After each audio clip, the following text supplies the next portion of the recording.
start here. This is ayah number 38, inshallah.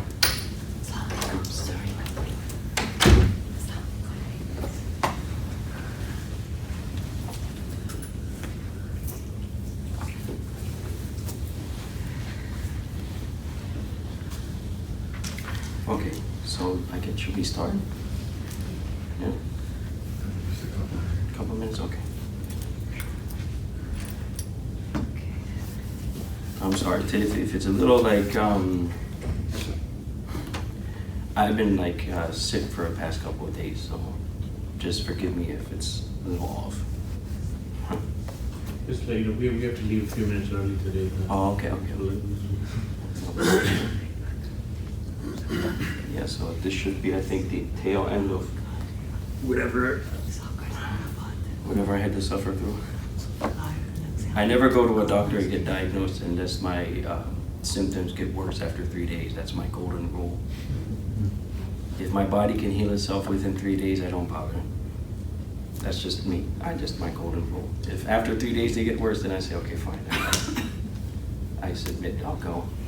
So alhamdulillah, started Wednesday, Friday it got better. Yesterday was good. Today I think I can feel it's the end. It's basically sinus, and then from the sinus it came to the throat. Can you hear it a little bit? And now I was coughing yesterday and everything. Now I'm not coughing. It's just a little sore. That's all. So I'm hoping. I'm not the doctor here. Anyone can correct me if they want, but I'm hoping this is an indication that it's done with. Natural remedies, maybe.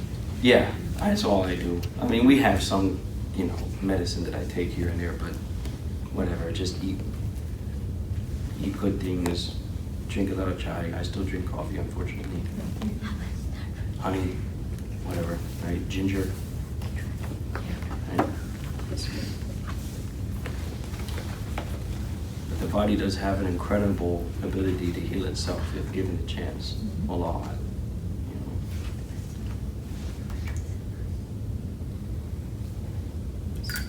Just let me know, inshallah, when you think we should.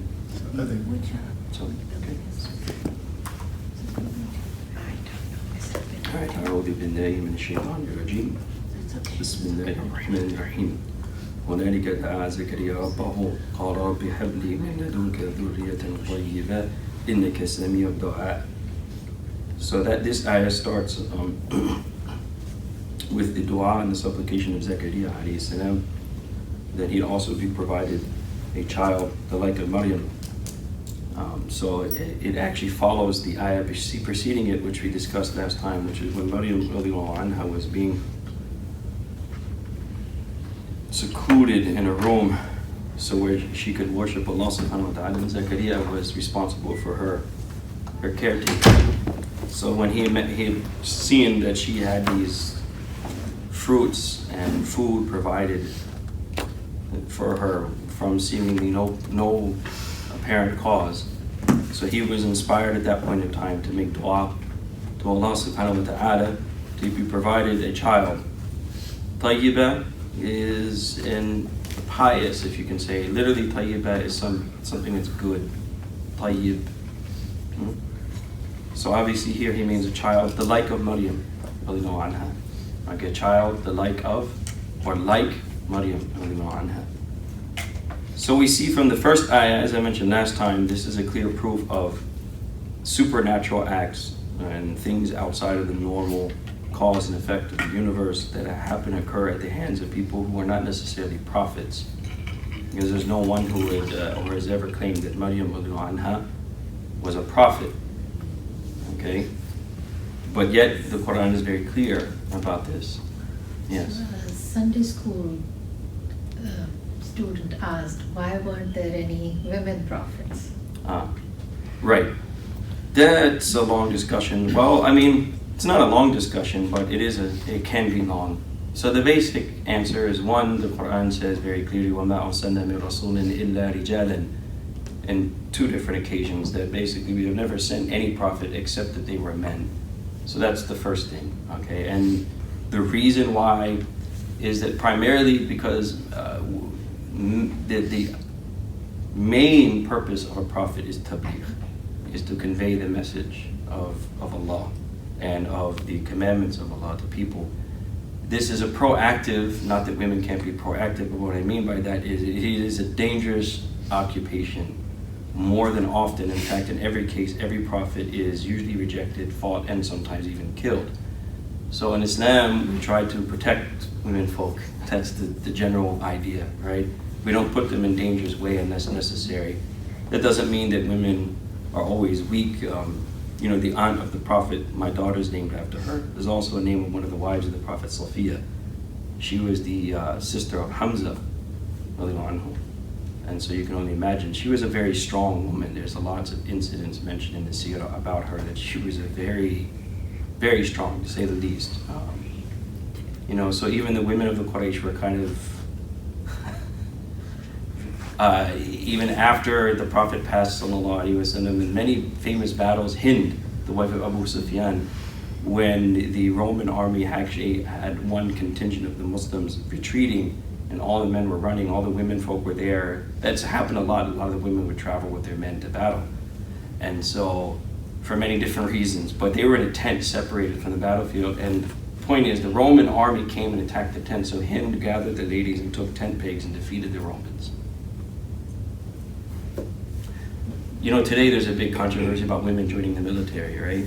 But like, if you look in the Seerah and the lives of the companions, like, they weren't, yeah, they were there, and there were times like that where they, you know, actively participated and were very effective too on top of that, which is ajib, because, you know, the image of a Muslim woman is usually very fragile, but the idea is that women should, yeah, mashallah, in the house and with their, you know, family, they should be feminine and fragile, but they should also have an image that if, Allah forbid, she was attacked on the street, just like Hind could defend herself, and Sophia was also a very strong woman. There's very similar stories of her, that, you know, whatever, the sister should be trained in jujitsu or something, so the attacker should be immediately thrown on the ground and have a shoulder dislocated. And next time, think twice about attacking a muhajjiba or anything, right? Or a Muslim sister, right? Like, that's great. We had an idea that they were just these docile creatures, but you respect them because they also can handle themselves. But generally speaking, the idea is that women folk should be protected, right? And if they are commanded to go out, and also because of haya, because, you know, Islam also encourages haya, you can't be shy as a prophet because you have to be proactive in tabligh. You have to always be going out to everyone in every place, and you have to be going to them, and you have to be giving the message. It's a proactive thing. So because of that, in Islamic ideals, it's better that, of course, men, they're usually more suited physically and everything else to be that way, to be aggressive and proactive. Which is interesting, because even that, people think dawah is, most of the time now, because we're in let's face it, we're in a position of weakness. So a lot of times, even when we give dawah, our dawah is also it's not proactive or aggressive. That doesn't mean proactive and aggressive by no means implies insulting, or, you understand? What I mean by aggressive is you're taking the, how can I put it? You're taking the more, trying to think of a good word here. You're not taking a defensive approach. Okay, you understand? And most of the time, if you go to any gathering where we're dealing with non-Muslims, or any type of situation where we have to present Islam in public, most Muslims are defensive. Am I right or wrong? True. Almost immediately apologetic and defensive. Dawah is the opposite. It's not apologetic, it's not defensive. It is very proactive, it's very aggressive. And again, aggression, I don't mean here by this that you have to insult people or put people down, because that also was an integral component of the Prophet's dawah, is that you can never insult. فَلَا تَسُبُّ الَّذِينَ, like the Quran tells us, don't insult the false gods that they worship. Right? So it's not a matter of insulting people, but aggressive means that you are taking that proactive stance, you're not being defensive. Okay? And for that, you need to have a kind of, you know, if you want to put it, that testosterone. Okay, you have to have that kind of aggression, that you have to go for it, okay, and you can't hold anything back. And for prophets, it's even more important because, again, as you see with the history of every prophet, they're rejected, they're fought tooth and nail, and you know, they're given all sorts of hardships that, you know, they're made for it. They're prepared for it. But of course, the first basis, of course, though, is the ayat the ayat themselves that say clearly that Allah Ta'ala, when He sent prophets, every prophet was sent illa rijalan, except they were men. Right. And that's because, again, there are different factors to consider why. But most of that is because da'wah and tabligh is a proactive and aggressive type of thing. You cannot be, right, you can't be the side that has to be protected, if you will. Right? You have to be the one who has to go out there and take that risk, come what may. As in the case, as I said, every prophet. Wallahu a'lam. And of course, a person can think of any other reasons why. But that's primary, is this ayah of the Quran. Inshallah. Okay, so the dua of Zakaria is related to the incident of the karama, or the supernatural, if you will, act that was displayed by Maryam radiallahu anha. Of course, when you say displayed by Maryam, we mean everything is done by Allah. But it's through her that this act became apparent. And Zakaria alayhi salam was inspired at that point of time to make a dua for a child. Now, why did he make dua for a child at that time? When seeing something that was, as we could say, supernatural, and I'm assuming everyone in the crowd here knows what I mean by supernatural. We're not talking about like some silly show on Netflix or something, chasing ghosts or something like that. What do we mean by supernatural? Out of the norm. Out of the norm, exactly. Out of the norm, of the normal cause and effect that we see in the physical universe. Okay, when something happens, as you said, out of the norm, we would call it supernatural. The opposite of natural, okay? Then the normative cause and effect that we see, this is totally against it, so we call it supernatural. Okay, that's what I mean by it. So when he saw that, for instance, she was getting food and drink, wajada indaha rizqa, this is the meaning of this ayah, that was not coming from any source, because he was the only one who had access to the mihrab, or the room that she was staying in. And on top of that, some of the exegetes or the mufassirun of the Quran state that it was out of season on top of all of that. So it wasn't even available at that time. So that all made him conclude, or if you will, inspired him to make dua for a child, because as he explains later, that his wife is now barren. I guess, what would you call it, post-menopause? Is there a medical term for it? I guess that would be it, right? Like, she can no longer bear children. And also, as he says in another ayah, he says, بَلَغْتُ مِنَ الْكِبْرِ إِتِيَّ. Now, not to be profane, but the literal meaning of atiyah is dried up. You get the point. He's saying we're at the age now where childbearing is just not a physical reality. But, so why did he make dua for it then? Because he just saw something supernatural, right? Whereas she's getting food from nowhere, so why not? Even though my wife is barren and I'm an old man now, I'm dried up, if you will, right? Why not? Now that Allah has shown me with my own two eyes that these things do happen, so why not? Let's make dua.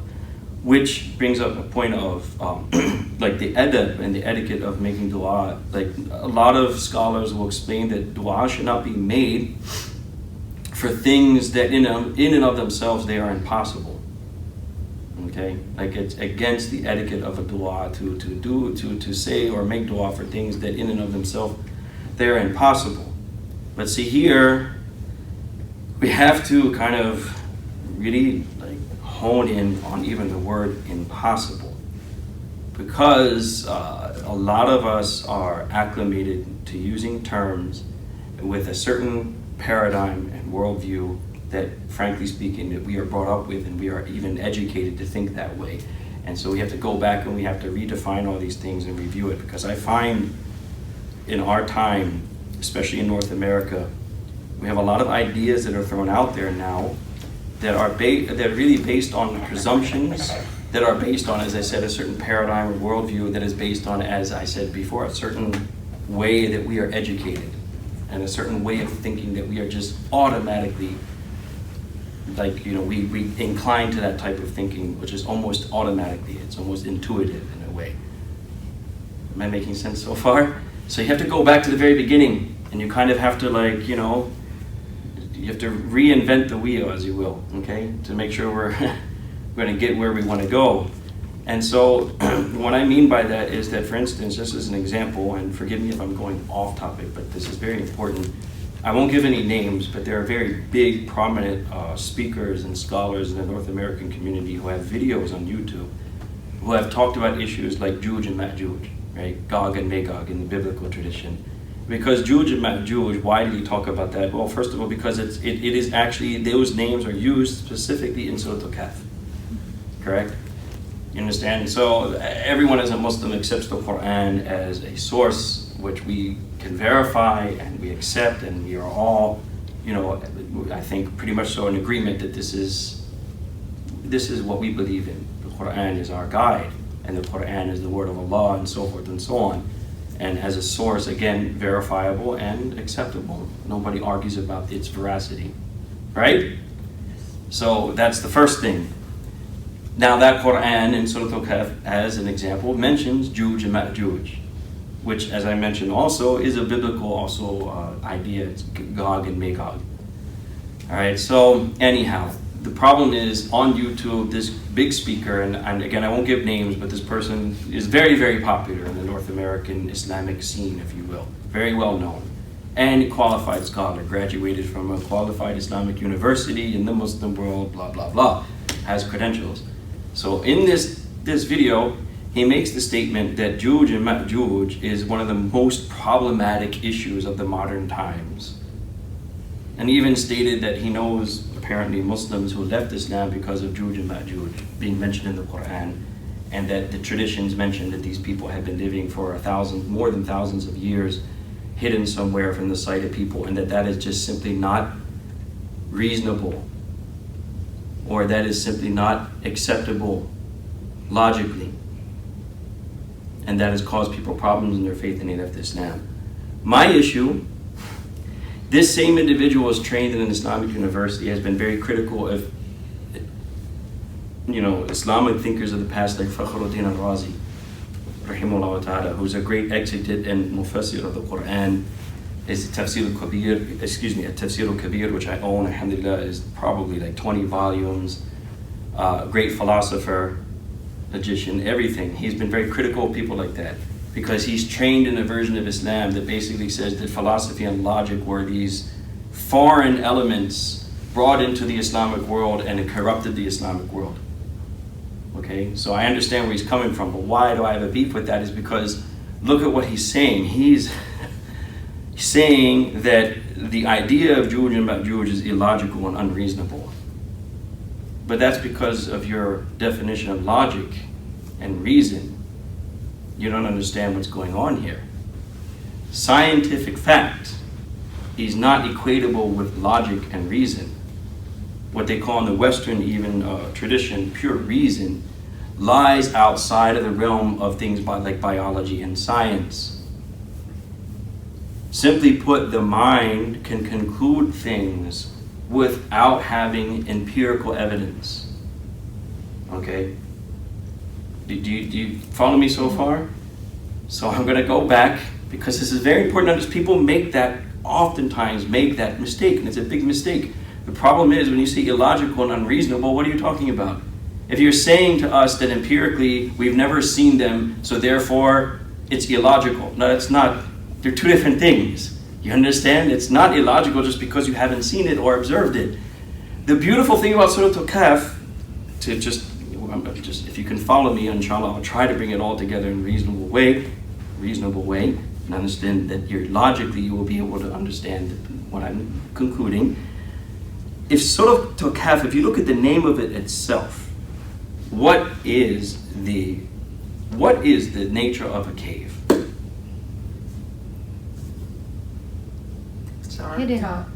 Hidden. It's there, but it's hidden.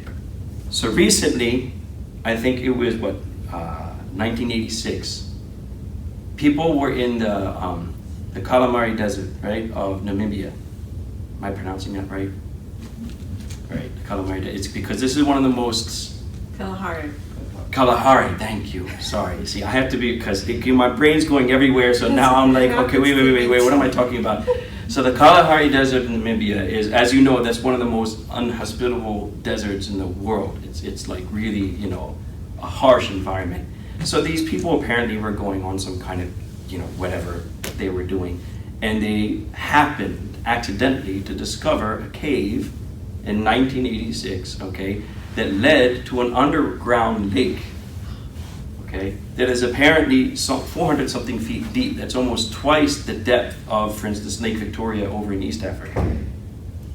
And there was life in that too, and not like, but there were at least shrimp-like type or creatures and worm-like creatures living in that.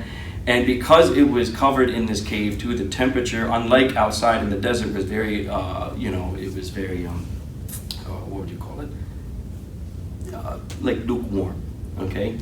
It was a temperate type of water. It wasn't to any extreme.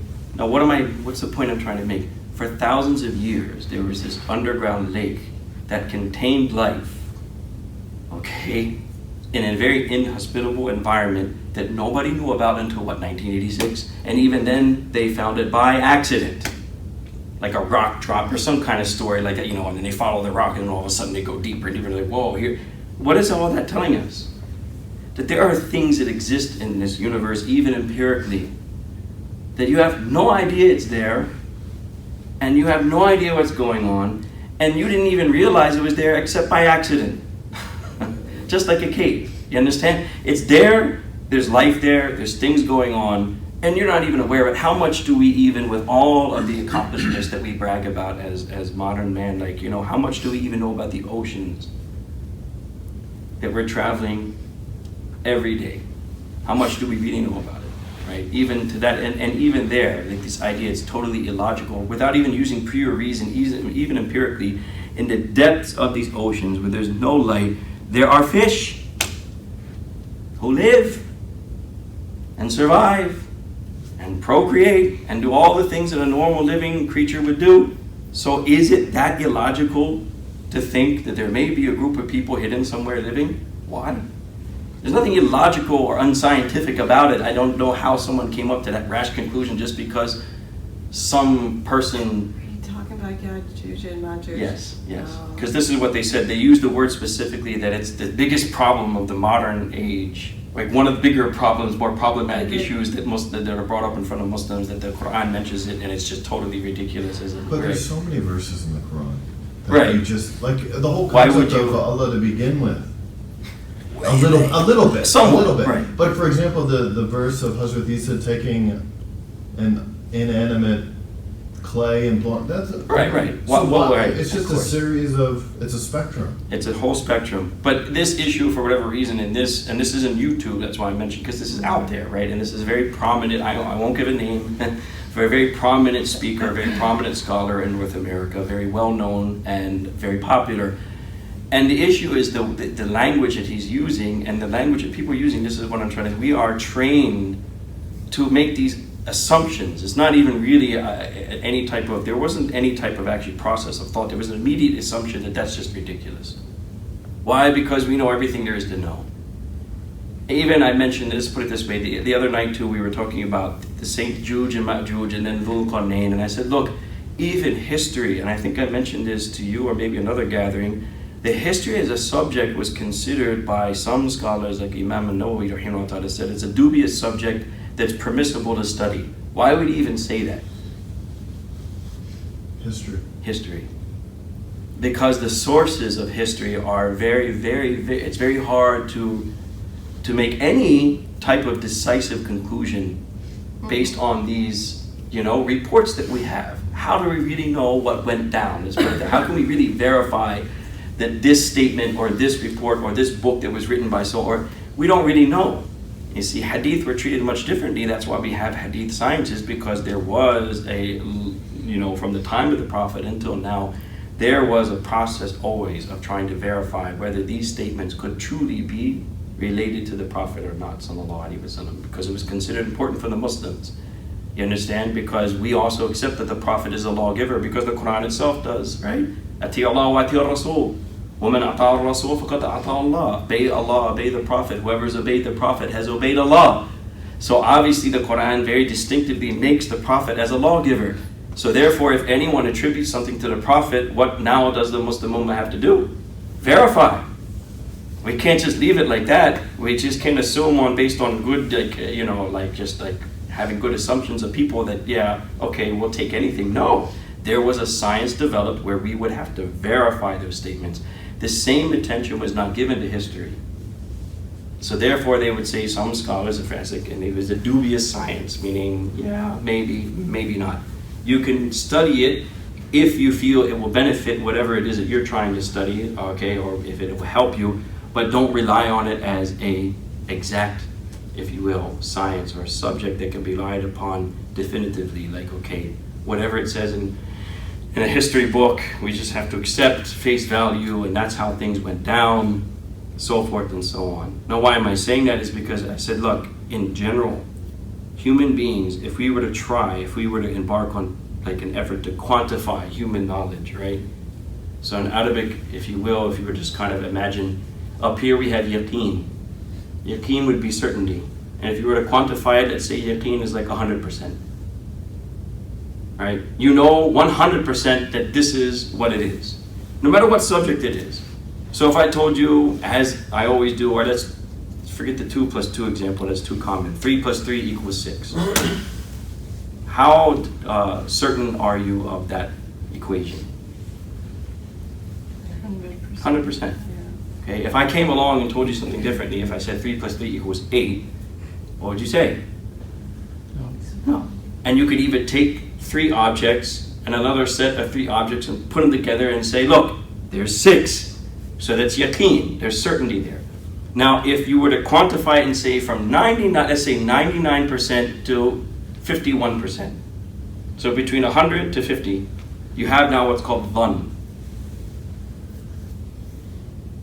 Okay, dhann, I really got to find a good technical term in English to translate this word that will kind of... Approximation? Approximation. Even an educated guess would be under that too, because we're not talking about doubt. Doubt is when it's 50-50.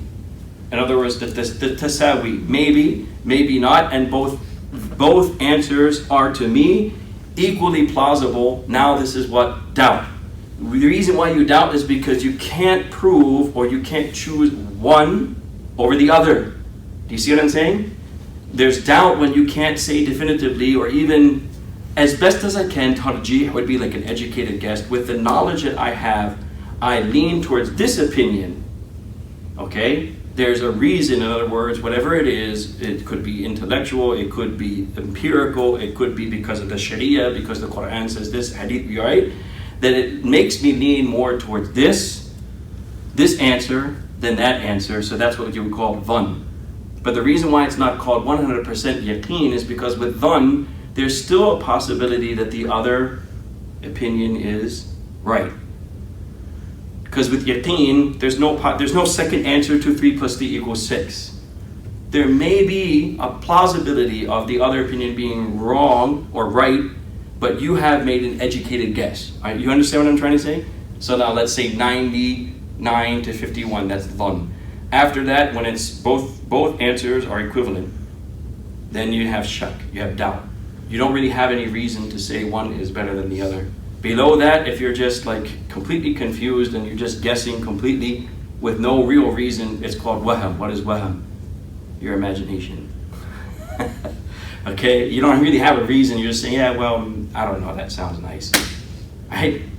You understand? That's like a very feeble attempt to try and quantify how we conclude things and understand things. Now, my question to all of us is, how many things do human beings really know that is yaqeen? 100%. No doubt whatsoever. Not too many. Not too many. In fact, I gave you one of the very few sciences that we have that becomes yaqeen in terms of outside of, I'm talking about the religious tradition, but in other words, mathematics. Mathematics is one of the very few sciences that we have as rational sciences that we have as human beings where we could be what? 100%, that's the equation. And even in mathematics, we can get to points where what? We have to round things off and we have to estimate and so forth and so on. We can't know 100%. Do you get what I'm saying? There's not many things people know that they know for certain. So what should that create in us, first of all, is an utmost humility. The presumption that automatically we know everything and that's just ridiculous is, first of all, very arrogant to begin with. Okay, it's like, okay, the presumption that you just know everything, and what you know 100%. You see what I'm trying to say? There's no doubt whatsoever about what you say or the theories you have or the conclusions you've made, even in science, because science, after all, is an empirical knowledge. It's made after you have tested things and put your theory through test upon observation of certain things that happen in the physical world. You make conclusions. Why would I say that's not always 100%? Because what's the nature of the physical world? To change. So even in science, you can't always say 100% that what we know today will be a fact of tomorrow. So human beings first have to come down, right, off their high horse and say, okay, we don't know everything, first of all. And second of all, even with empirical evidence, the whole of the creation Allah calls what? If you're following the tafsir, the word alim itself, the root of alim is ilm. And alim is the ada, it is the tool, or if you will, it is the means wherewith we acquire knowledge. So the whole of existence, therefore, Allah created for us to know, to acquire knowledge. So the physical world in itself is an ayat, as Allah calls it in other parts of the writing. In other words, these are signs, nishan, right? So just by looking at the physical world too, you can conclude these things. That's why I gave the example of that cave. Because what is it showing us? That there can be things there in the world that you had no idea that were there for thousands of years, and you had no idea they were there, and all of a sudden you stumbled by accident, you stumble upon it and say, wow, it's 400 something feet deep and there's things living in it. We had no idea. So how could we even, and I mentioned this to him, but that's why I brought up history, because if you studied like the Mayans, the Aztecs, right?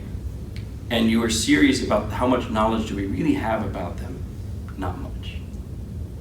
People are still trying to figure out how, in the middle of what is technically a rainforest, in other words, it would be almost practically impossible to a certain degree to be able to develop these pyramids with mathematical precision in the middle of a what? A rainforest. So how do they do it? Do we know definitively 100% how they did it? 100%, we know for certain this is how but we don't. So even with the relics that we have left over of these ancient civilizations, we only know what? Barely anything. So how could we presume to be so presumptuous that, oh, that's just ridiculous, it's illogical? Absolutely not. You understand? There's nothing illogical about it. The problem is we don't know how to think. And then we make assumptions because we are basically quantifiably better off than the people in the past, meaning technology and all of that, that we just know everything there is to know. But the fact is we're just barely scratching the surface, okay? And also that's why I mentioned these things, is because pure reason is a subject, and it is something that is outside of, for instance, empirical knowledge. Mathematics is an example of that. Often when the scholars of the past would categorize these things, and I think I've mentioned this in these tafsir many times, al-hukm al-aqli, al-hukm al-adi, meaning things we conclude based on the intellect and things that we conclude based on customary experiences or empirical knowledge. They're two different categories. And oftentimes as examples of things that we rationalize, they use mathematical equations, meaning even in Western tradition, mathematics is part of the logical sciences, okay? And it exists outside of what we call purely empirical sciences like biology and so forth and so on. You follow me, right? So the idea is that don't use the word unreasonable or illogical, because pure reason, you can prove almost anything. Using pure reason that would empirically seem impossible, okay? And if you look at this, it's related to, as an example, Qudra, the power of Allah Azza wa Jal, who can do anything that is logically plausible. Okay? So when you say make dua for something impossible, what are you talking about? Because look at this. Is it illogical to think that Allah subhanahu wa ta'ala can give a child to a couple who are now become barren? I'm not talking about empirical. Again, separate that in your mind. Is it illogical? It is. What's that? I think it's illogical Why? because that's based on science. I mean, That's what I unless it's a said. miracle. Not empirical. Not empirical. That's what I'm saying. Separate it in your mind. Don't think about the empirical world right now. Just think about pure reason. Look at what being barren would be if you broke it down. It's just a set of circumstances like age or physical health, that those circumstances themselves could you affect those circumstances? I guess it can. Of course you can. Logically, could you? Yeah. Even, what did Einstein say? Time is Right. relative, right? Yeah, So logically, what I'm trying to say is all these circumstances, could they be manipulated? Right, but my thought is like if even I wouldn't pray for something like that. I would like to be 3 inches taller, but I'm not gonna pray for it because I know it's not possible at my age to grow. It is possible. Reasonably is possible. It doesn't happen often. That's what I'm trying to, look, it doesn't happen often, meaning most of the empirical evidence that we have, the customary evidence that we have is that that's not going to happen. But if you use pure reason, which is too far of a, so we would actually go on forever. That's why people hate philosophy and logic, because we could be here all day long arguing that one point. But just trust me when I say, if you use pure reason alone, you could prove that it's not impossible to grow 3 inches more. But You see what I'm saying? In the realm of plausibilities, that's very plausible. So when you say making dua for an impossible, you have to know what that means. So in other words, can Allah, who is in control of all of these situations, right? Could he make you 3 inches taller? Yes. Absolutely. Right. So would you be making dua for an impossibility if you say, Ya Allah, make me 3 inches taller? In actuality, that's not an impossibility. Okay? That's one thing. Then nothing is impossible because Allah can do anything. There you go. Inna Allah ala kulli shay'in qadir. Allah has the qudra and power to do. So then why won't Allah do everything? Oh, doesn't that sound a little bit irresponsible? Like in old age, you are asking for a child. Right. That's the second part, to answer the second part of the question. First thing is just to kind of like reinvent the wheel, as I said. When we talk about illogical, impossible, what do we really mean? Okay? The second part, what you're asking, what is relevant, is okay, would that be irresponsible then? For all of us now, if it's that way, then we should just start asking dua for all kinds of crazy things. Right? Yeah, but Yeah. I think they Like, probably Allah, had a basis for Give me this. Exactly. There was a reason for him. Yeah, because he saw something impossible. And then also, this is after the time of Prophet Abraham, obviously. Was it well known the fact that he had kids that late in life? Because he was like almost Yes. 100, like he was in his late 80s. Right, He had right. Ishaq. Right. No, Ismail, Islam, and then. Well, there's, yes, He's older. right about all of that. But it's actually in the ayah, which is what? Give me habli min ladunka dhurriyatan tayyibah.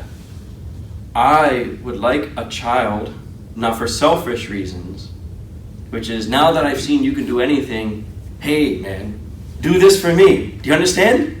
And that would be a very selfish reason if it was just simply that now I understand that this is possible, I've seen it, you've shown me, hey, make me a millionaire, or whatever. I don't, let food drop out of the sky for me too. It wasn't that way. He wanted a child for a very specific reason. He wanted a child like Maryam. In other words, I was never gifted a child in my life and I gave up hope. Now that you've shown me I should not give up hope, I want a child not just because I'm like this being irresponsible. I want a child so that my child can be dedicated to you just as Maryam radiallahu anha is dedicated to you. You understand? So that's where those du'as become reasonable. And that's the second point, which is, first of all, you have to understand what is possible and what is reasonable and blah, blah, blah, right? And Allah can do anything, okay? But you should not ask for those things unless there is another purpose behind it. As an example, let's say you've tried your best. A very simple example. I'm not going getting very deep with this. You've applied and you've gone out and you've tried to find a job and it's just not working out, right? You understand? You've done your best and it seems like there's no hope left. And at that time you make dua for what? Right. You see what I'm saying? There's a higher purpose here for you doing that. It's not just being ridiculous, which is like, okay, if you hadn't made no effort whatsoever to find work, and then you're making dua to have money, and you understand? Can Allah do that? No doubt. But you have shown you're being irresponsible because you haven't done the part that you have or you're supposed to do. Okay? So those du'as can be made in times of utmost need. to put it in bigger ways, the Prophet ﷺ and the Sahaba would make du'as like this at times where literally every resource was exhausted. As an example, the Battle of Badr. When you are outnumbered 300 something to 2,000, and it really looks like there's no hope. At that point of time, what do you make dua for? Oh Allah, help us, right? Assist us. You see what I'm saying? And then you have complete trust in Allah's qudra.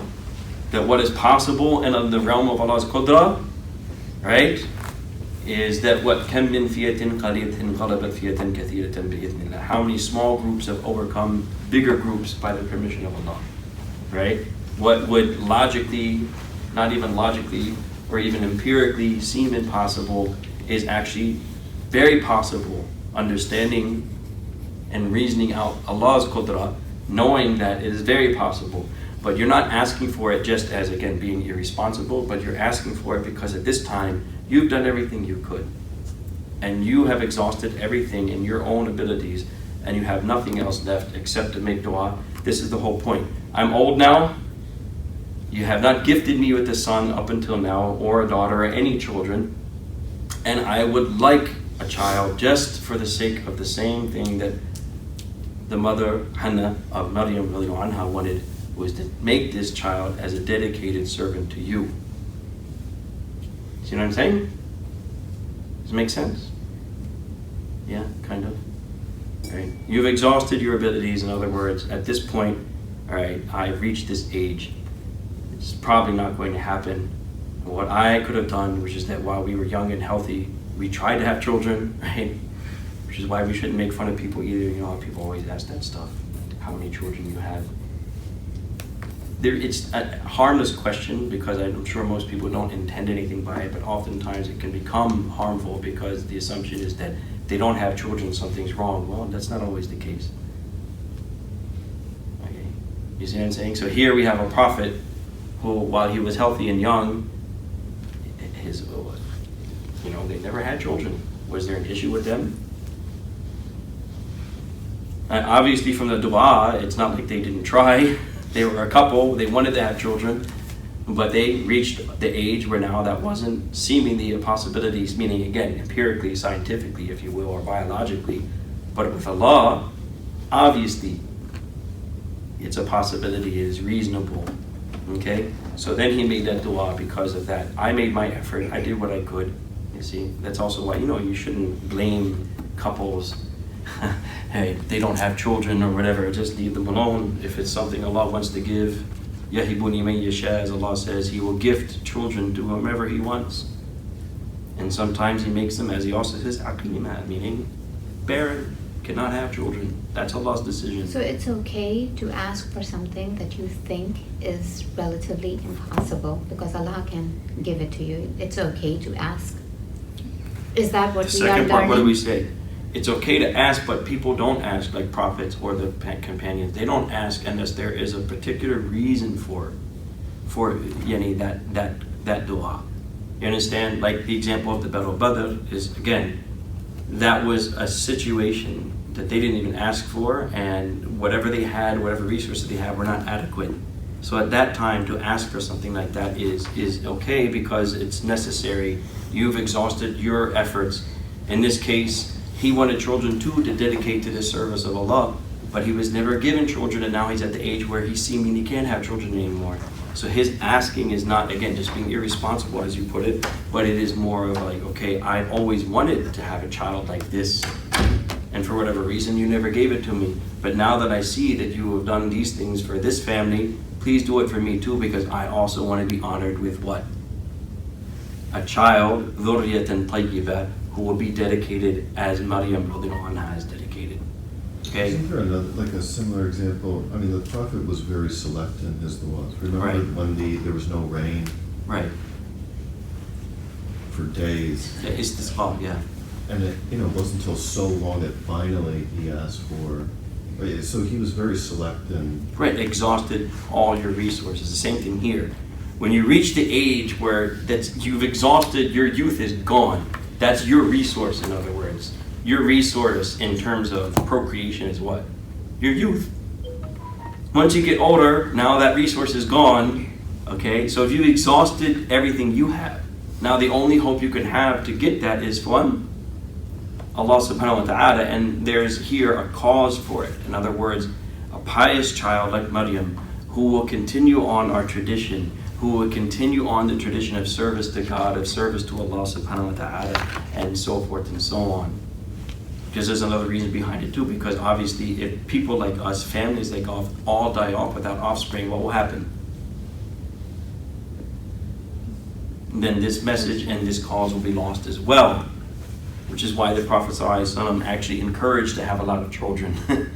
It's one of the reasons, because one of the ways that you actually spread Islam is not just through preaching Islam, but it's also through rearing children. That's why it's called Surah Ali Imran, right? It's about a family, and it's about how they reared their children and how the process that they went through to make people like this, like Zakaria alayhi salam, like Maryam anha, and so forth and so on.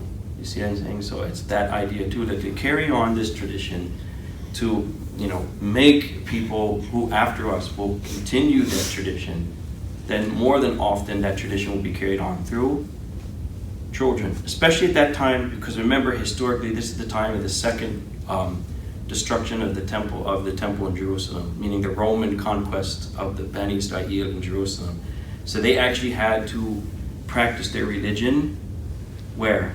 In secret.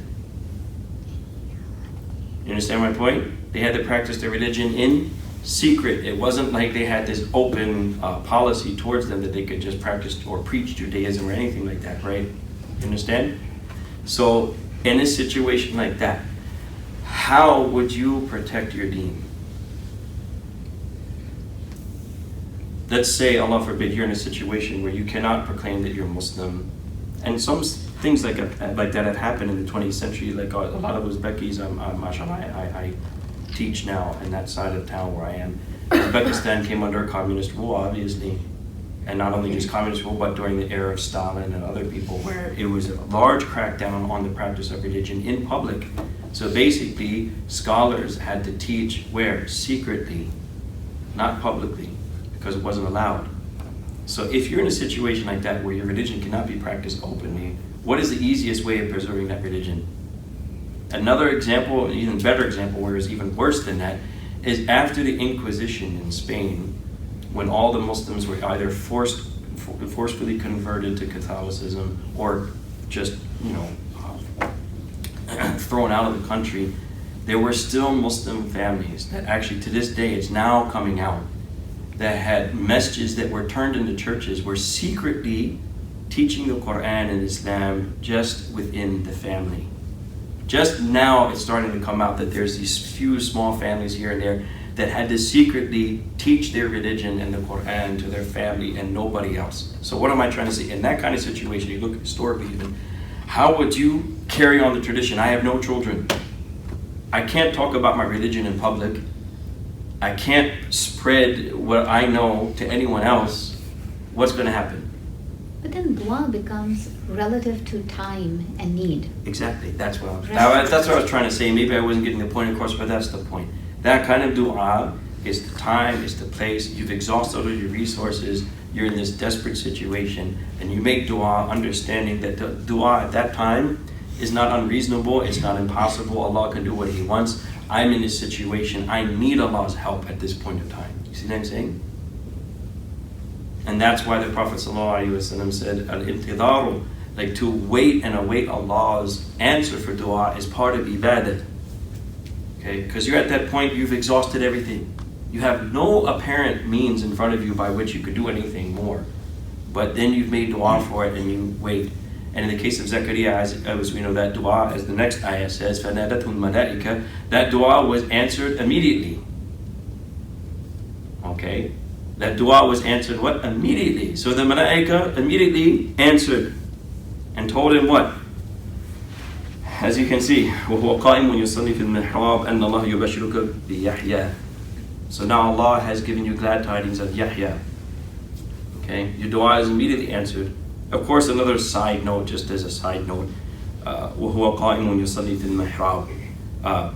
it says specifically that he was standing and making the word yusalli. If anyone knows Arabic, what is the word yusalli related to?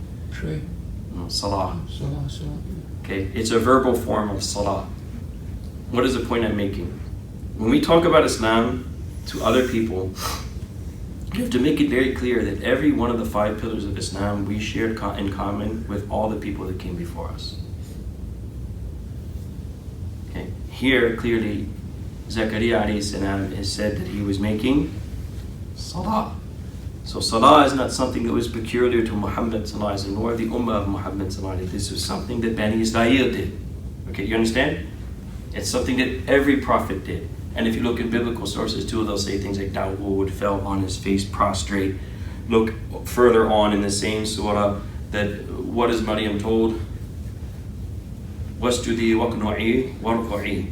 Make sajda, stand, and make ruku'. These are the 3 main components of what?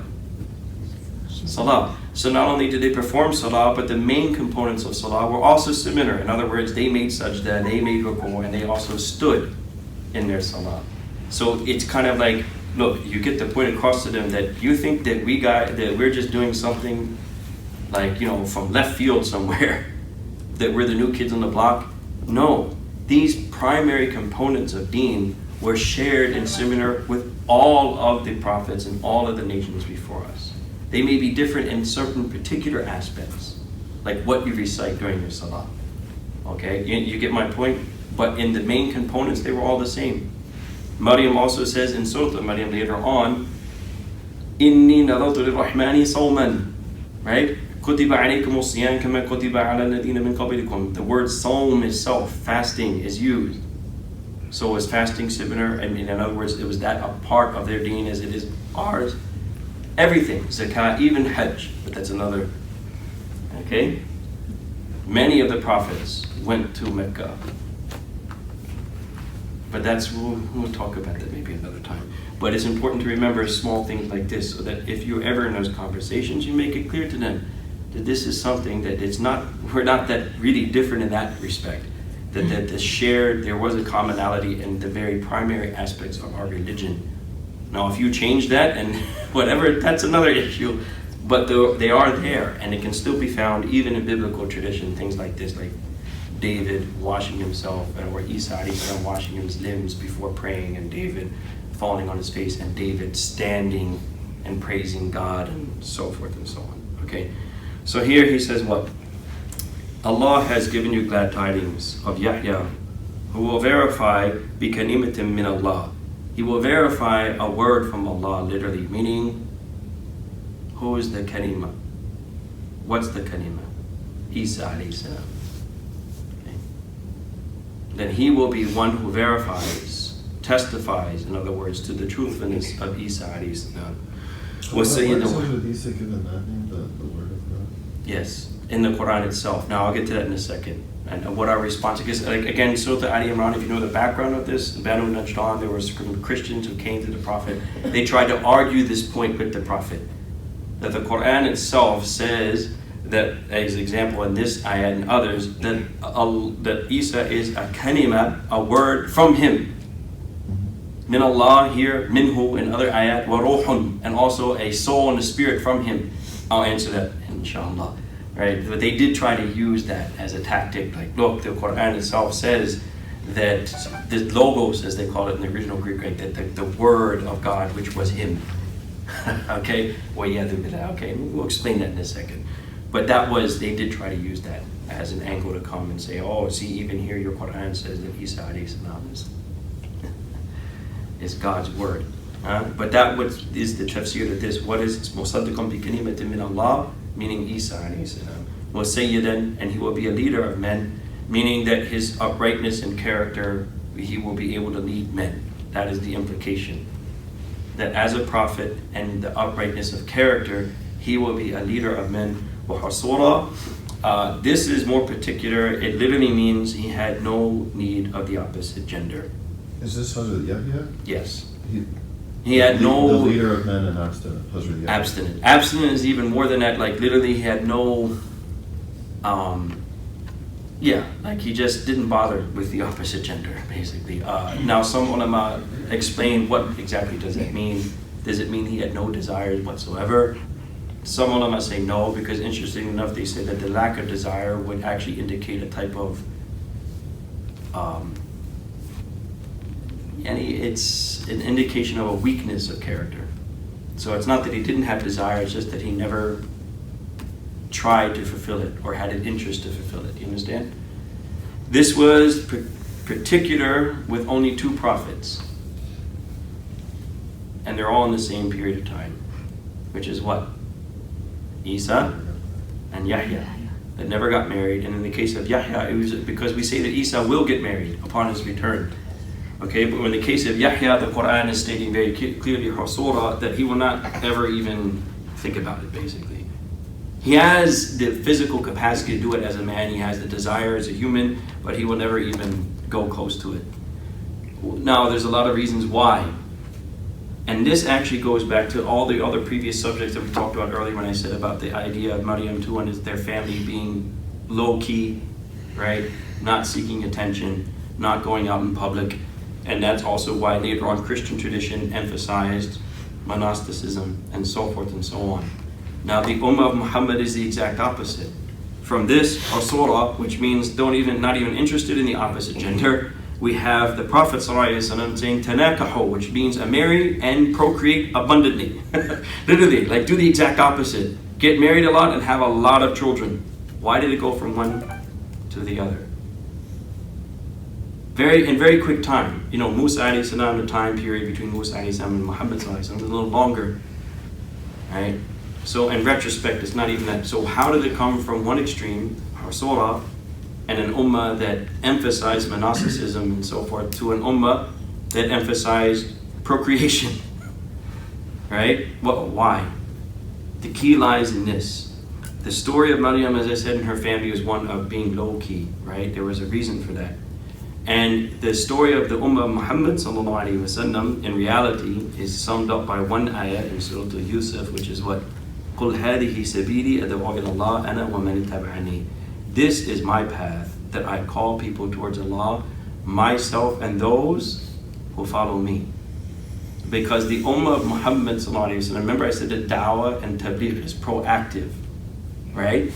And proactive means that you have to do what? You have to go out. You have to integrate, you have to go and travel, you have to be amongst people. Okay? So the idea that the Ummah of Muhammad sallallahu alaihi wasallam, this is also the secret behind certain hadith where the Prophet sallallahu alaihi wasallam said that I have been given khaza'in al-ard, I have been given the treasures of the world. Now the Prophet sallallahu alaihi wasallam died with nothing. So what does that mean? Meaning his Ummah will be given the treasures of the world. Indication being because this ummah is the ummah that carries the da'wah of Muhammad sallallahu alaihi wasallam, it is an ummah that will be able to interact with the dunya. Am I making sense? Whereas the other ummah, especially the ummah of Isa alayhi salam and Yahya, they are an ummah that should, if you would, should not have any connection with what? The dunya. To the point that even Surah, that they didn't even want to interact with the opposite gender, not even on a halal level. Do you understand? Forget about that. Forget about children, forget about property, forget about any interaction with the world. But doesn't this defeat the idea of Hazrat Zakaria's dua, that he wanted someone to carry on the message? Right, because and then children it just are the ends best way of after. doing it. Yeah, and then it with ends his child, after that. it ends after that. So it defeats the idea, isn't It would, apparently. And he but was told right up front that, hey, this is what you're going to get. That's also because they knew that, look, they also knew one more thing which is coming in the surah. They also knew of the coming of Muhammad sallallahu alaihi wasallam. Okay? Not only did they know of the coming of Muhammad sallallahu alaihi wasallam, they also knew of the Ummah of Muhammad. This is all in Surah Ali Imran. It comes later. Okay? In the awla nasi ibakata, alright, the person who has more right to Mecca, meaning this haram, is the unlettered, if you will. I prefer the term not formally educated, but that's a little too right? The unlettered prophet and those people who follow him. So even in the Bible, maybe one day I'll gather all this and we can talk about that. Even in the Bible, there are indications of a prophet and their followers, meaning the prophet of the last days and their followers. In other words, every time Muhammad sallallahu alaihi wasallam is mentioned, the Quran itself, Muhammadur Rasulullah, walladina ma'ahu. Muhammad is the messenger of Allah and those who are with him. So every time Muhammad sallallahu alaihi wasallam is mentioned, the last prophet, his ummah is mentioned as well. So they knew also these things. This is indicated later on. This is mentioned. There's a pact that the prophets made. In other words, every prophet was told of the coming of Muhammad sallallahu alaihi wasallam. So they knew about Muhammad and they knew about his ummah, and they knew that the prophet of the last days and his ummah would have certain characteristics. This is why in many hadith the prophet said that I also had names. In other words, descriptions that were given of me to every prophet.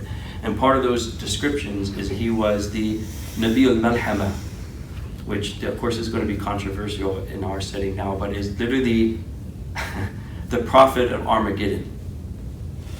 What is Armageddon even in Christian sources? Well, specifically World War III, if you will. The last battles, the last great and grand conflict of humanity, end of the world, so forth and so on. So why is he called that? All the indications are there that this prophet and his ummah will be a people who will, in essence, this is going to be really controversial to say this now, but they will rule the world. That his deen, as Allah says himself, that deen will eventually dominate all other ways of life, inevitably. That this is the dawah, the last dawah, that will affect all of humanity. That his message will reach every human being. And his ummah will include also, as he said, ahmar and abyad, the red and the white, meaning the dark, the light, west, east, north, south, whatever it is, my message, my deen, Islam, will reach all of these people. That was not promised. This is the ajib thing. It was the exact opposite. They were people who went away from the dunya. They were people who actually were instructed. Not only that, but this is the ajib thing about Christianity now, modern Christianity, is that not only were they people who hid from people, generally speaking, and were not engaging in the dunya, but they were not sent to anyone except to whom? This is also biblical. Later on in the Quran you see, Inni Rasulullah ilaykum, Ya Bani Israel, Inni Rasul. Isa was sent not to all people. Who was he sent to? Bani Israel exclusively. And even the Bible says that. Say not that I have been sent to anyone but the lost sheep of the children of Israel. It's biblical. Which is why it's hard to interpret why Western Europeans are so Christian, because it's like that Isa was not your prophet. Muhammad was, whether you want to acknowledge it or not, sallallahu alaihi wasallam. But Isa was not sent to you. Isa was primarily and only and exclusively for the children of Israel.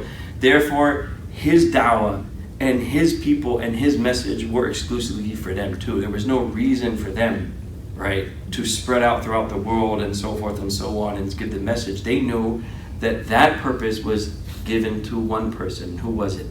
Muhammad sallallahu alaihi wasallam. When Muhammad comes on the scene in his ummah, that is when this message is to be spread amongst mankind. You see? And that's why we're allowed to handle the dunya, not for the dunya itself. That's the problem with the ummah. Once we were gifted the dunya, then we fell in love with it and we took it the other way. Forgetting that the purpose of you being able to handle the dunya was to do what? Was actually to spread Islam. That was the purpose. The reason why you were given all these gifts by Allah, the khaza'in al-ard, as the Prophet called it, the treasures of this earth, was to spread your deen. But once you got caught up in the gifts, then now we've got everything we want and we need. Subhanallah, and everything, if you look historically, goes back to that. Even controversy, forgive me for going off topic, but I just bring it so quickly. Last night I had a conversation with my son about slavery in Islam. To me, I don't think Juj and Ma'juj is nearly as problematic as that one, right? Juj and Ma'juj, so but when you bring up that issue, that's really going to start people. It's a very controversial and a very touchy subject, obviously, especially in the context of the United States of America, because slavery here rightfully so, has such a bad connotation, right?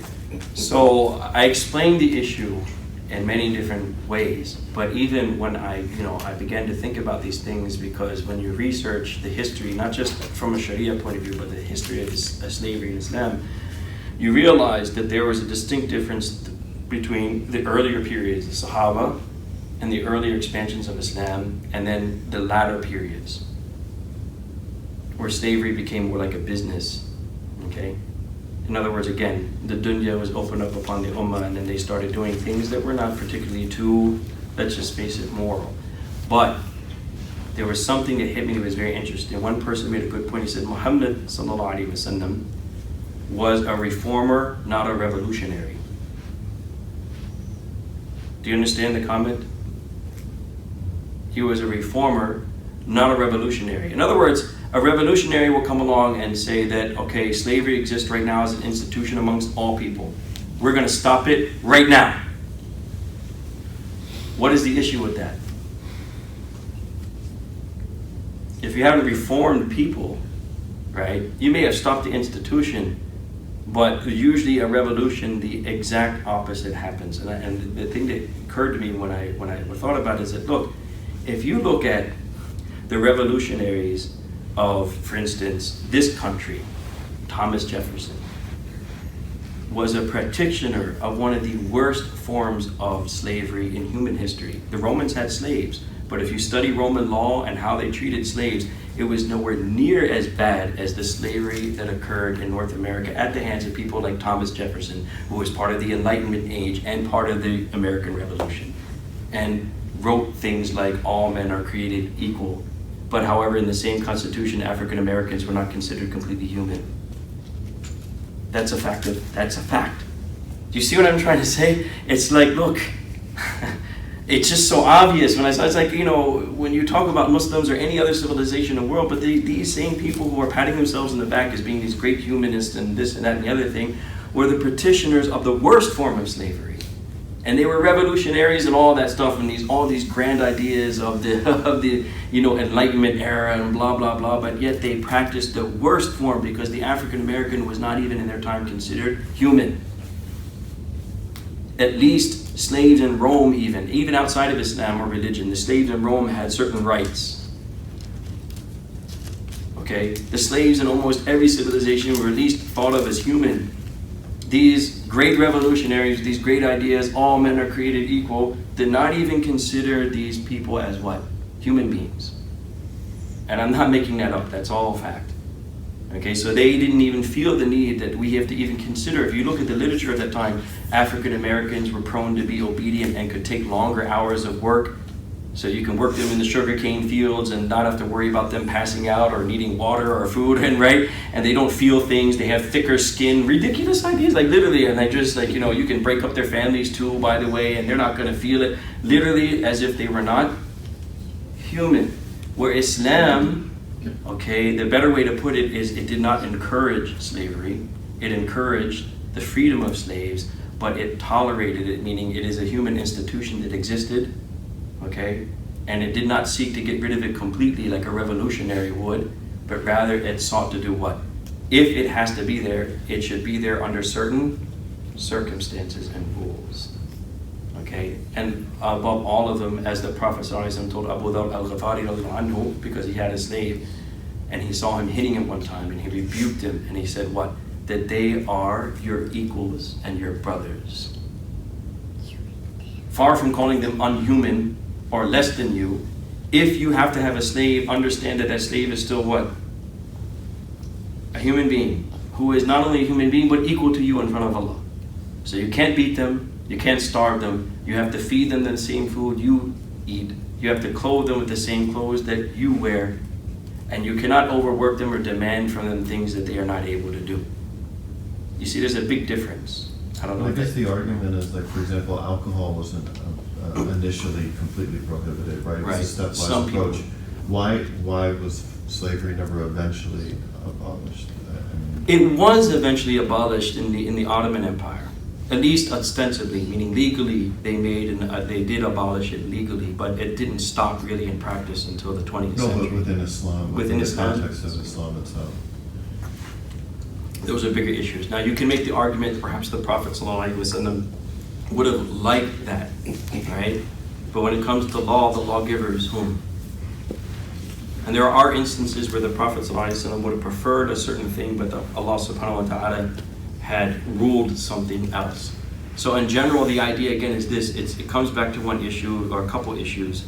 One is of morality, which is too long of an issue to get into again here, like going into philosophy and logic. We could be here all day discussing that. But even how to decide what's good and what's bad, that's one issue, okay? But another issue is also of the key point that he made there, the difference between someone who's a reformer and someone who's a revolutionary. A revolutionary decides to change things completely, right? That's what a revolution literally means what? Complete change. What was there previously, you overturn the entire structure, like the French Revolution and so forth and so on, right? The whole structure is overturned. The Prophet ﷺ, and even us as an ummah, this is an important actually principle for us even as we try to do things like spread Islam in America, wherever we are. We're actually not trying to be revolutionaries. Okay? We're trying to be reformers. There's a difference. So there's a previously existing like civilization or ideas or peoples or whatever it may be, a culture. Does Islam necessarily have to overcome every aspect of that culture or that civilization? What's the answer? No. Now in the time of the Prophet ﷺ, did slavery exist everywhere? What's the answer? Yes. And honestly, slavery existed even in this country all the way up to the modern era. So it is a very recent thing that slavery was abolished. Do you see what I'm saying? In other words, slavery was a harsh fact of human life. In every civilization, in every culture, even Native American tribes had slaves, okay? So we're not trying to make a revolution. In other words, we don't want to stop human beings completely from doing what they're already doing. We want to reform them. So that if slavery exists, okay, then it exists under very strict circumstances. The same things goes for things like warfare. Okay? War, has it always existed? Has it stopped? Think it's going to stop anytime in the future? Unfortunately, I'd hate to say it, but probably not. So what hope do you have? Do you think that you're just going to stop it completely, or do you think that the only thing you can do is that if war must exist, yeah, there has to be some guidelines there so that at least it's contained. That therein is the test of the dunya. You see what I'm saying? The dunya is never going to be perfect. The problem with a revolutionary and idealist is what? They want to think that by changing everything, okay, that the world is going to become Jannah. That there's going to be no more slaves, no more rich, no more poor, okay? You're right? Look at all the idealists and revolutions of the world that has happened recently. The French Revolution, the American Revolution. Look at the Russian Revolution, which started communism in Russia and further out from all the Russian territories. What happened there? Didn't they have those ideas? We're going to make this society where there's no rich, there's no poor, there's no bourgeoisie or anything like that. Everyone's going to have the same. What happened to that? Did it work? Stalin and so forth and everything afterwards. You see what I'm saying? These revolutions always were a failed experiment in human history. Islam takes people as they are. This is what the human being is. Complex issues of many different things that are going on. We're not trying to change them completely. That's also the key to tazkiyah, like how do you change yourself even. We're not saying that you need to become a different person. We're just saying that you should work who you are in a certain way that you become a better person. It's reformation, not a revolution, because a revolution implies that what you become something totally different. Right? You're totally different. We're not asking anyone that. Not even societies or civilizations. We're just asking you to reform yourself so that now you interact differently. You interact with taqwa. You interact with goodness amongst each other. So that's the key to understanding the da'wah of Muhammad ﷺ and the ummah. And because we have to interact again on a level unlike other nations, we don't disassociate ourselves from the world. Actually, we should be what? Proactive in the world. But the key to that is to have the world in your hands and not. The problem came as the Prophet ﷺ predicted. All the problems will start with you. Not because you have money, not because you interact with the world. You're supposed to go out and give da'wah. And He promised us too that in that Allah will give us the khaza'in, the treasures of this world. But lakin, what is the problem? As he said in one hadith, karahiyatul maut wa hubbud dunya wa karahiyatul maut, the love of this world and the hatred of death. Meaning, and you look again historically, that anytime you see the Muslims messing up, it's exactly that they forgot why Allah gave them the world. It was to spread your deen, not to just sit back now and enjoy it.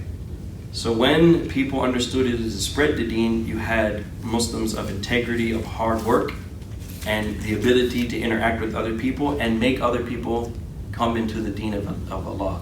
If you look historically, even at the conquest of the Al-Khulafa al-Rashidun, many of the local peoples in all those areas, whether it was North Africa or Iraq or Syria or the Greater Sham, it took actually generations for them to become Muslim. It wasn't overnight. So what's the indication there? That it was a process of interaction between them, that eventually those people saw what Islam is and accepted Islam. But it took Islam to be present amongst them as a functioning civilization and system. In other words, you know what I'm saying? Like they had to see it, not just in word, but they had to see it in practice. In everyday life, when you're doing business, when you're marrying, when you're interacting with other people, how do these people act? And so even after the downfall of the Muslims in general, Islam spread, as you all know, in Indonesia, which is the largest populated Muslim country, and also in West Africa, through business. Through what? Strictly speaking, business. That was the idea. Our dunya is to be used for what? Dawah. Not, once we started doing it the opposite, now we're getting comfortable, that's when things changed. And so a lot of the ideas that society has is based on things like proverbs, for instance, right? So there's an Arabic proverb that says, "Ad-dunya bil wasa'il laysa bil fada'il," which translates basically is that the world, meaning your worldly accomplishments, are done through your connections, not through your virtue. Right? It's not about how much hard work or intelligent you are, it's about who you know. If you know the right person, then you'll get everywhere in this world. Why? We're laughing at it because we know that's the truth in the Muslim world now today. But how did it become like that? In the earlier days, if you look at the difference, the dunya was through what? Through hard work. Accomplishments were made through your effort. So when Abu Sufyan tried to sit with Umar when he was the Khalifa, and he had Bilal and Salman al-Farsi sitting in his majlis in front, Abu Sufyan was put in the back. And why? Because Umar said, they came when the call was first made. You waited till the very end. So these majalis according to virtue, not according to family connections or anything like that. Exact opposite. It's not about who you know or who you're connected to. It's about what you've done. These two sacrificed. These two came when nobody else came. They get to sit in front. It's the hard work you put in, not your connections. Then how did the ummah become the opposite? Where highly educated people are driving taxi cabs in Damascus, and the leaders and the commanders and people in government positions who have all the money are what? Whoever just is connected to whoever in this, right? You understand? Hardworking people get nowhere. Why do many people come to America? Am I making that up? Because back home, I might not make it, no matter how hard I work for whatever it is, because I don't have those connections. Anyhow, you get what I'm saying. So there was a decline, but the decline is simply put that when you know that the dunya has a purpose, and that is basically for your deen and to help you to spread your deen, alhamdulillah, Allah ta'ala, you've got it. But if you start now focusing on now we have the dunya, okay, you understand? Now we've got it made, that's when the downfall always occurs in the ummah. But for these people, it was different. For the ummah of, basically what I'm saying, the Alu Imran, the ummah of specifically Isa alayhi salam, or his followers, they were not the people who were given the task of spreading, right, Islam or Iman to the world. So they had to wait. And to wait, they had to go where they could not be seen. They had to be away from the world. See what I'm saying? So that's the preparation, which is also indication that when you prepare, be away from people. When you give da'wah, what should you do? Go to them. Go to the people. But that's also, can't forget that too. When you have to prepare yourself for da'wah, then you should be away from people. So learning, in other words, when you're learning ta'aleem, should you be mixing with people? A good student, do they become social? No. After they learn and they're able to teach, then they should mix with people. Before that, what should they do? Concentrate on what they're doing in their studies. You get what I'm saying? So there's always a lesson in all of this. So anyhow, khair. I just want to make one more point because it's important. Let's just do this quickly. We'll skip an ayat. When Zakaria alayhi salam قال رب أن يكون لي غلام وقد بلغني الكبر وامرأتي عاقر. Okay. This is kind of, just take this point and take whatever you want from it. Imam Maturidi rahimahullah in his tafsir made a very excellent point about this ayah, which is what? That if you look at this ayah, this is a statement, as a quote of Allah, and who is he quoting? A statement of Zakaria. Qala, meaning he said. Who's he? Zakaria said, okay, Rabbi anna yakununi ghulamun wa qad balaghani al-kibru wa imra'ati aqir. In Surah Maryam, it's said with different words, the same statement. أن يكون لي غلام وكانت امرأتي عاقرا وقد بلغت من الكبر عتيا. Different words. What's the point he's making? He made a very ingenious point from this. He said, it's not necessary for us to memorize things with exact words and even the language. Because by the way, the language spoken by Zakaria was not what? Was it Arabic? No. So the language wasn't even the same. So Allah is quoting what He says in different ways in the Quran. Same quote, same incident, but with different words. Because what's not important are the exact words. What is important is the message and the meaning. Why am I emphasizing that? Because again, this is another what I've noticed with a lot of Muslims now today. We are so obsessed with just memorizing things. And we never take into consideration, it's not that, you're getting so caught up in that I've memorized these words and I can quote fulan and fulan, and everyone thinks that's intelligence. But it's not the words exactly, it is what? It's the meaning. I mean, I've taken this even to things outside of religion. I saw a non-Muslim, like a general in the American Army, write an article about why Arab armies don't win.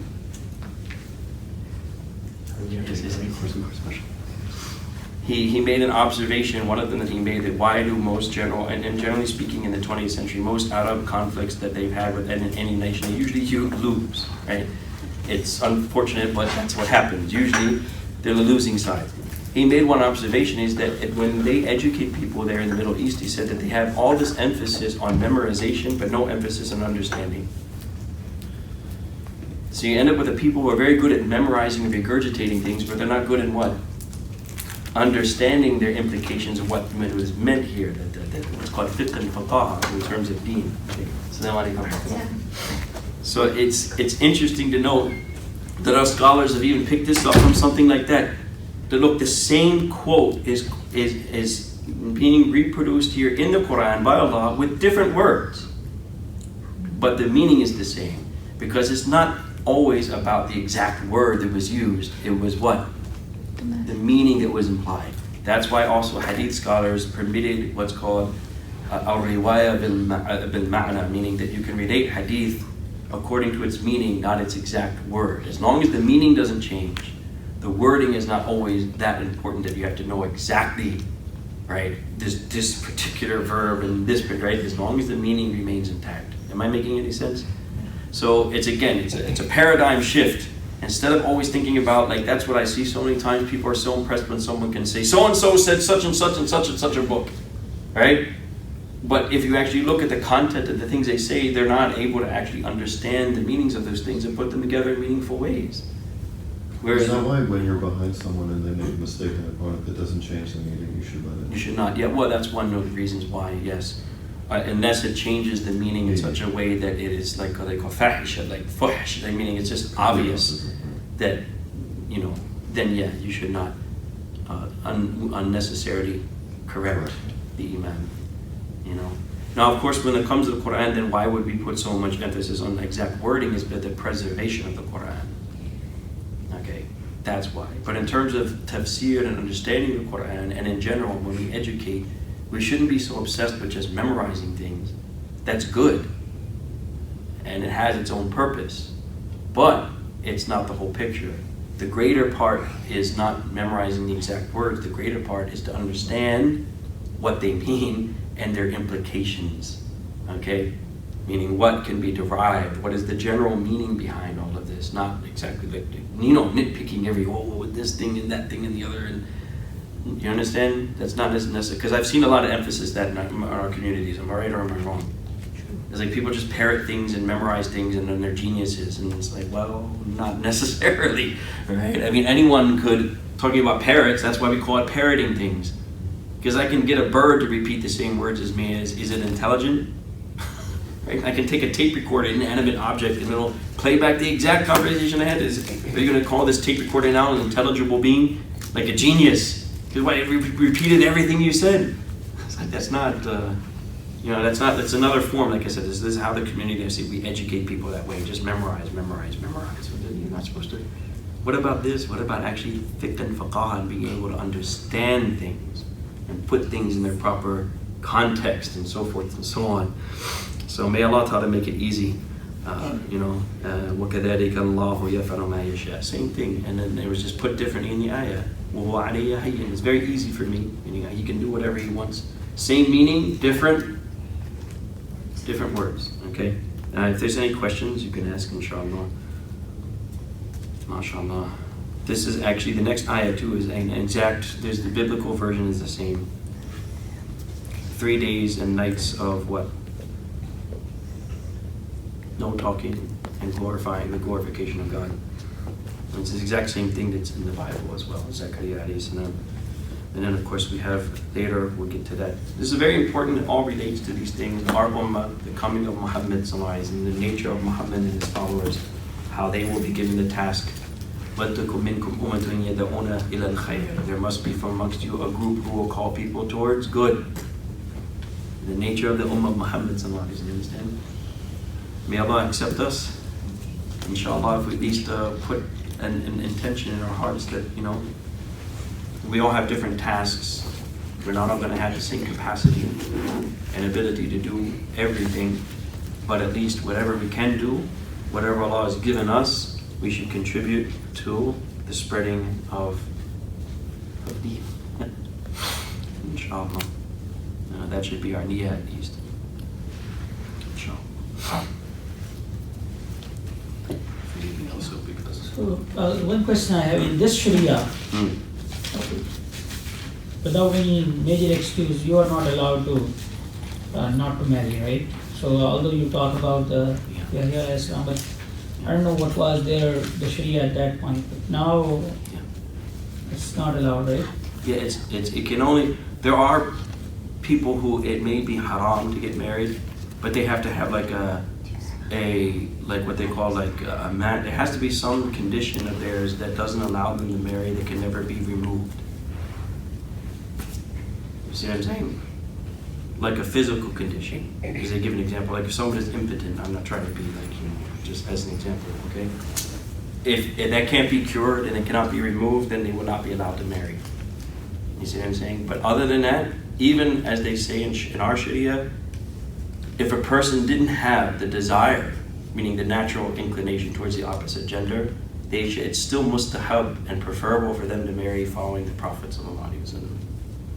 To that point, that even if you're not inclined to it, you don't really care, it doesn't bother you, you should still do it because of the following the Prophet ﷺ. Because what did he say? وَمَنْ رَغِبَ مِنْ سُنَّتِي. Whoever doesn't want to follow my sunnah, فَلَيْسَ مِنِّي. He's not from me. So even a person like that really is not inclined. So in other words, if Yahya alayhi salam was alive during the Prophet's time, he would have said, get married anyhow. Just to follow this is ummah, things have changed, the sharia has changed, we have a different outlook on these things, we engage with people, we engage with the dunya, so now you should get married just to follow me. Okay? But there are people, but the people whom it would not be allowed to be married, it has to be like literally an impediment that is permanent. Being unemployed is not included. Why? Because you can become employed. Sometimes the only way people become employed is to get them married. Otherwise, they'll sit around all day. I don't have any responsibilities. Who cares? And eventually, you just say, "Well, you got you married. Oh boy, get out of the house, get a job, and go." Now you have no choice. You know, some people it's like that. So that's not even an excuse. We don't have money right now. That's not because money can change. That's not a permanent impediment. You see, a permanent impediment literally would have to be something like physical that can't be cured. Even if someone doesn't have desire, what would we tell them? Take medicine. Honestly, like just take medicine, go get married and have children and live a life. That's not permanent. You get what I'm saying? So only permanent impediments to marriage would make it haram for a person to get married. Other than that, every person essentially should get married. Either, okay, I'll sum this up quickly. Either it's fault. For some people, there's a big controversy.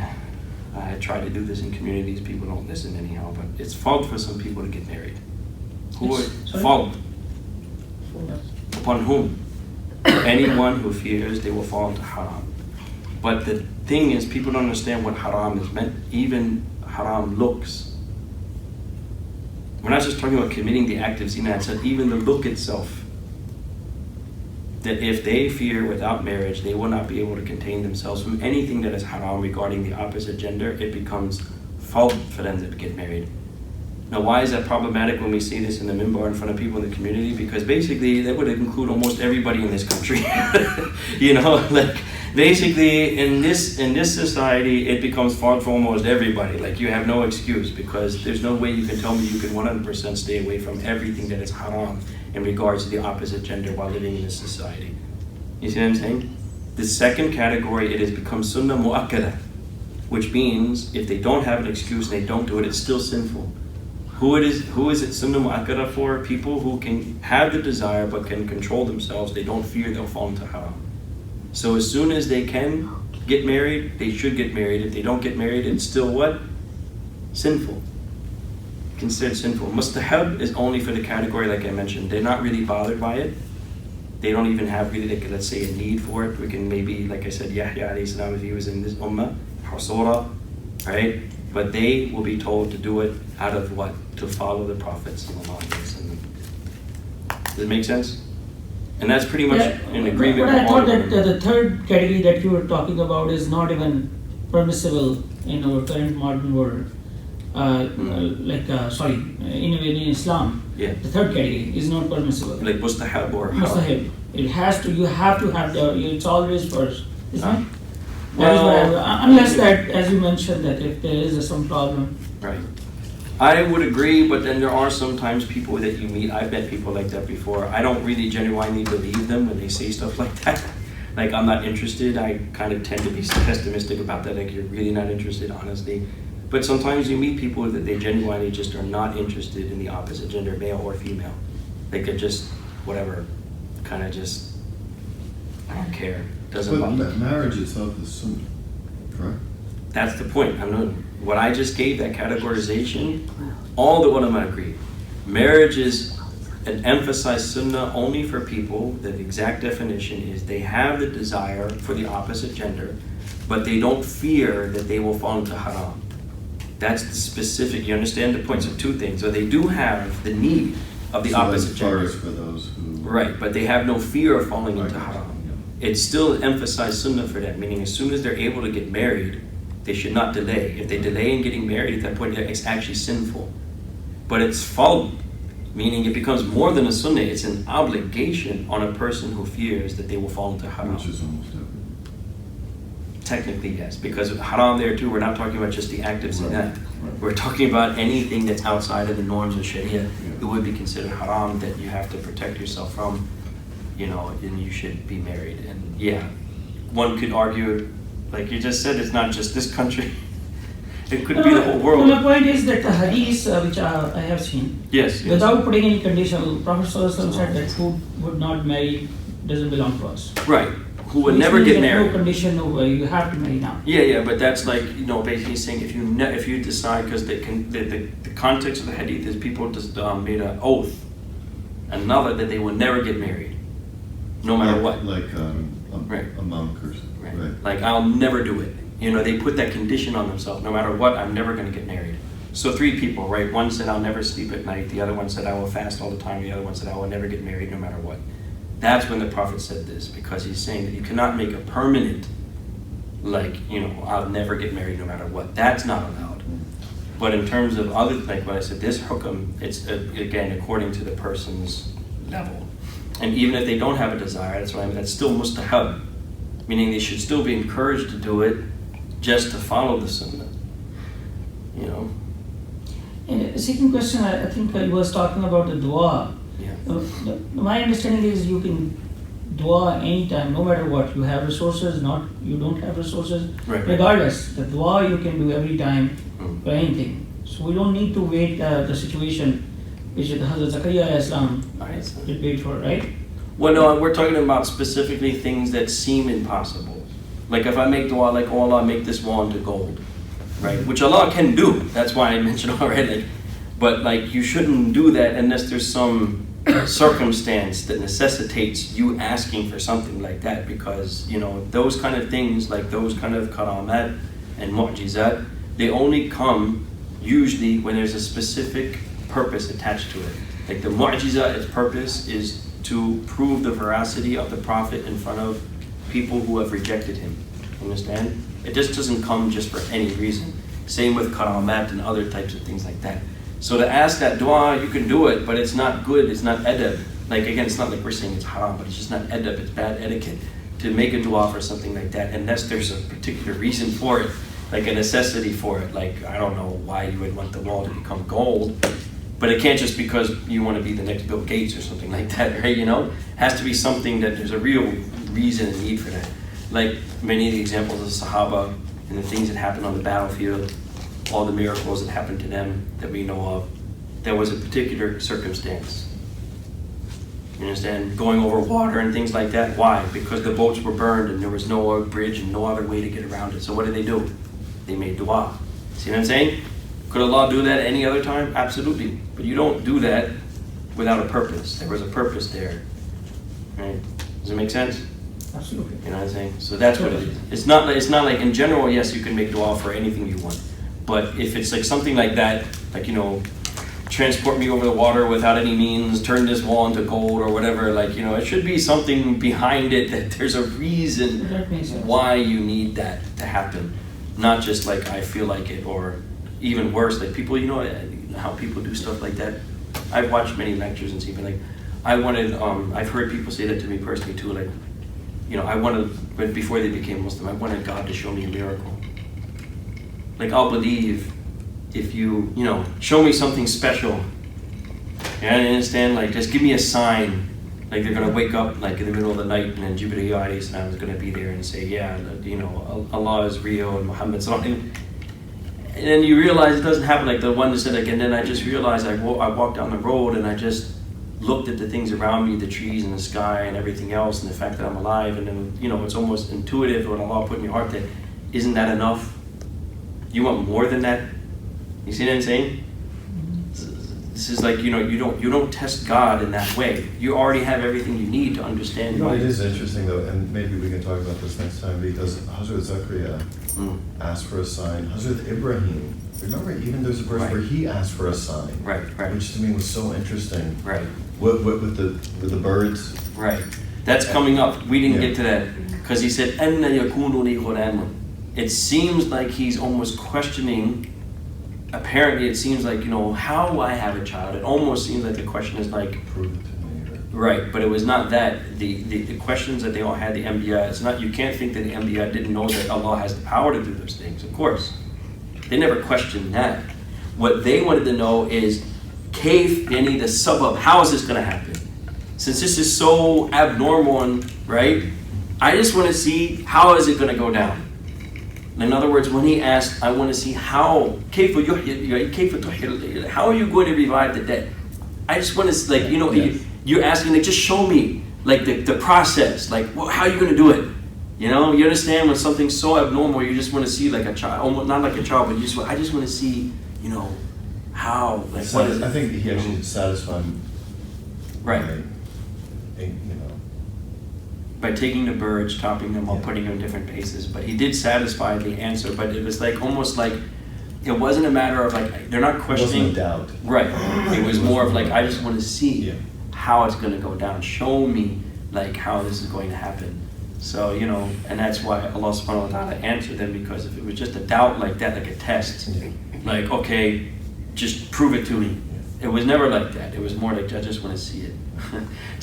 Because if I see it, then it's like, wow, it's more Curiosity. Yeah, curiosity than it is. Like, it was never a question. Allah, Zuhur can be done Zuhur. Inshallah. So, What time does it come in now?